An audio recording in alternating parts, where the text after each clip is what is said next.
ಗುಂಡಪ್ಪನವ್ರದ್ದು ಒಬ್ಬರು ತಿಮ್ಮ ಇದ್ದ. ಹುಲ್ಲಾಗು ಬೆಟ್ಟದಡಿ ಮನೆಗೆ ಮಲ್ಲಿಗೆಯಾಗು, ಕಲ್ಲಾಗು ಕಷ್ಟಗಳ ವಿಧಿಯ ಮಳೆ ಸುರಿಯೇ ಅಂತ. ಈ ಮಳೆಯನ್ನು ಗಮನಿಸಿದಾಗ ನನಗನ್ಸೋದು ತಿಮ್ಮನ ಮೊಟ್ಟೆಗಳಲ್ಲಿ ತುಂಬ ಪ್ರತಿಮೆಗಳು ಕಾಣಿಸ್ತವೆ.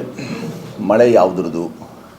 ಅದು ರಭಸದ ಆ ಅಬ್ಬರದ ಮಳೆ, ಅದು ಕಾಡಿಗೆ ಅಥವಾ ಮನು ಸಂಕುಲಕ್ಕೆ ಗೊಬ್ಬರವಾದೀತ ಅಂತೆಲ್ಲ ಯೋಚನೆ ಮಾಡಿದಾಗ ತಿಮ್ಮನ ಮೊಟ್ಟೆಗಳು ವಿಚಾರಕ್ಕೆ ಏನೆಲ್ಲ ಹೇಳೋಕ್ಕೂ ಹೋದಾಗಲೂ ಈ ಬಗೆಯ ಚಿತ್ರಗಳು ಹೆಚ್ಚೆಚ್ಚು ಮೂಗು ಬರಬೇಕು. ಹಾಗೆ ಬಂದಾಗ ಪಲ್ಲಟದ ಈ ಸ್ಥಿತ್ಯಂತರ ಕಾಲಘಟ್ಟದ ಚಿತ್ರದ ಉದ್ಯಮ ಕೇವಲ ಆಗಿರುವಂಥದ್ದನ್ನು ಮಾಧ್ಯಮವಾಗಿ ರಕ್ಷಿತ್ ತೀರ್ಥಹಳ್ಳಿಯವರು ಮತ್ತು ತಂಡ ನಿರ್ಮಾಪಕರೆಲ್ಲ ಸೇರಿ ತಿಮ್ಮನ ಮೊಟ್ಟೆಗಳು ಅಂತದೊಂದು ಅವರದೇ ಕಾದಂಬರಿ, ಅದರ ಅವರದೇ ಲೇಖನ, ಆ ಲೇಖವನ್ನು ಆಧಾರ ಇಟ್ಕೊಂಡು ಮಾಡಿದಂತಹ ಈ ಚಿತ್ರ ಪ್ರಸ್ತುತವಾಗುತ್ತೆ. ನಾವು ಉರಗ ಸಂತತಿ ಅಷ್ಟೇ ಅಲ್ಲದೆ ಅನೇಕ ಸಂತತಿಗಳ ಅವಸಾನದ ಅಂಚಿಗೆ ಬಂದು ಉಳಿದಿರುವಂಥದ್ದನ್ನು ನೋಡ್ತಾ ಇದ್ದೇವೆ. ಆ ಥರದ ಅವಸಾನ ಅಂಚಿಗೆ ಬಂದು ನಿಂತಾಗ ಏನೆಲ್ಲ ಸರಪಳಿಯಲ್ಲಿ ಆಗ್ಬೋದಾದ ಅಸಮತೋಲ ಇದೆಯಲ್ಲ, ಆ ತೋಲವನ್ನು ಕಾಪಾಡ್ಕೊಳ್ಳೋಕ್ಕೂ ಸಹ ಇದೊಂದು ಪಥದರ್ಶಿಯಾಗಿ ಚಿತ್ರದ ಆಡಕ ಕಾಣಸಿಗುತ್ತೆ ಅಂತ ಅಂದ್ಕೊಳ್ತೀನಿ.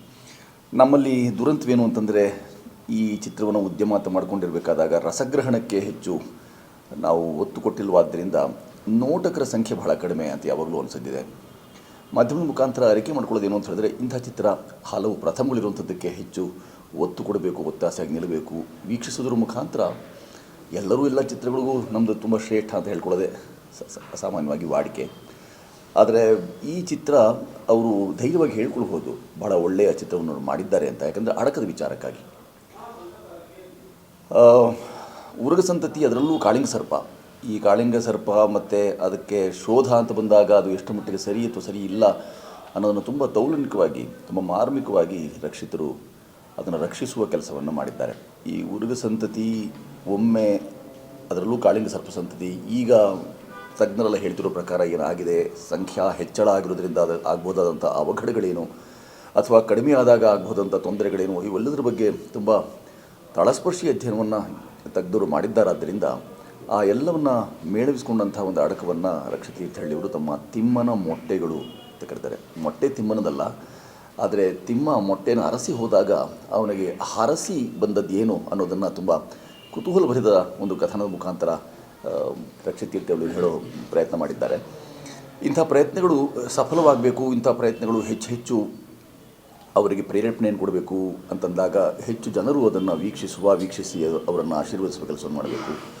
ಎಲ್ಲರೂ ಚಿತ್ರ ಮಾಡ್ತೇವೆ, ಚಿತ್ರ ಮಾಡಿ ಹೇಳ್ತೇವೆ ನಾವು ಅದ್ಭುತವಾದ್ದನ್ನು, ಉತ್ಕೃಷ್ಟವಾದ್ದನ್ನು ಮಾಡಿದ್ದೇವೆ, ದಯಮಾಡಿ ಬನ್ನಿ ಅಂತ. ಆದರೆ ರಕ್ಷಿತ್ ತೀರ್ಥಹಳ್ಳಿಯವರ ಈ ತಿಮ್ಮನ ಮೊಟ್ಟೆಗಳು ಹಾಗೆ ಬನ್ನಿ ಅಂತ ಕರೆಯೋದಕ್ಕೊಂದು ಕಾರಣವಿದೆ. ಅದು ತುಂಬ ಸಬಲವಾದ, ತುಂಬ ಬಲವಾದ ಕಾರಣ ಇದು.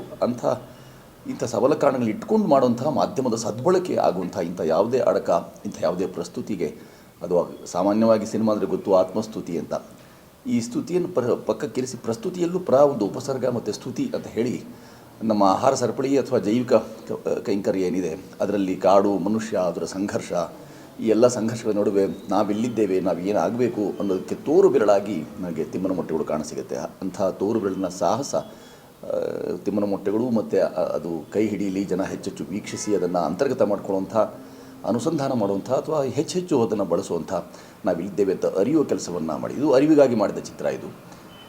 ಜೊತೆಗೆ ಕಥೆಯಾದ ಒಂದು ಹರಿವು ಇದೆ. ಅರಿವು ಮತ್ತು ಹರಿವಿನ ನಡುವೆ ತಿಮ್ಮನ ಮೊಟ್ಟೆಗಳು ಸಫಲವಾಗಲಿ, ಇಡೀ ತಂಡದ ಶ್ರಮ ಸಾರ್ಥಕವಾಗಲಿ, ಮತ್ತು ರಕ್ಷಿತ್ ತೀರ್ಥಹಳ್ಳಿ ಅಥವಾ ಉರಗ ಸಂತತಿಯ ಯಾರೆಲ್ಲ ಶ್ರೇಷ್ಠರಲ್ಲಿದ್ದಾರೆ ಅವರ ನಿಜ ಅಭೀಪ್ಸೆಗಳು ಈಡೇರಲಿ, ಅವರ ಅಭೀಷ್ಟೇ ಈಡೇರಲಿ, ಕಂಡ ಕನಸುಗಳು ಸಾಕಾರವಾಗಬೇಕು ಅಂತ ಹೇಳಿದ್ರೆ ಈ ಮಾಧ್ಯಮದ ಸದ್ಬಳಕೆ ಆಗಬೇಕು ಅಂತ ತಿಮ್ಮನ ಮೊಟ್ಟೆಗಳು ಹಾಗೆ ಸದ್ಬಳಕೆ ಮಾಡಿಕೊಂಡಂಥ ಒಂದು ಉಪಕ್ರಮ.